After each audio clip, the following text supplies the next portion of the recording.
Rysowanie bryły o kształcie elipsy. Rysowanie bryły o kształcie elipsy rozpoczynamy od narysowania elipsy.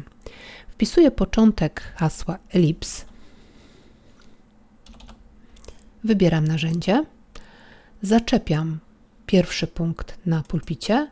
Odsuwam myszkę w poziomie. Wpisuję pierwszą wartość 2500 Enter i pionową wartość 300 Enter. Po zaznaczeniu kształtu prawym przyciskiem myszy wybieram właściwości. Mam informację, iż narysowaliśmy kształt elipsy. Jeśli jednak przejdę do elementów dowolnych, program poinformuje nas, iż obrys nie został zaznaczony, ani też nie został wskazany obszar. Taka sama informacja pojawi się w momencie, kiedy wybierzemy blaty nietypowe. Program nie ma zdefiniowanego kształtu pod kątem narysowanej polilinii. Aby narysować elipsę wykorzystując narzędzie polilinia, musimy wpisać literkę P, elips, Enter, włączyć narzędzie On, Enter.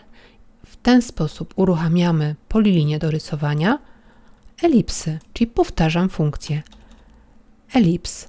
Wybieram ją, Enter, zaznaczam początek, odsuwam myszkę, wpisuję wartość 2000, Enter, wymiar pionowy, na przykład 400 Enter. W tym przypadku po zaznaczeniu pojawiają się dodatkowe punkty, które pozwalają nam określić promienie i dodatkowe wierzchołki.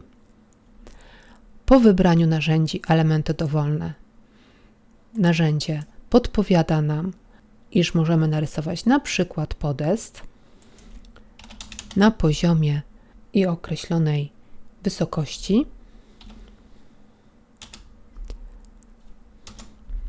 W zakładce warstwa możemy zmienić nazwę, włączyć bądź wyłączyć opcję płytek.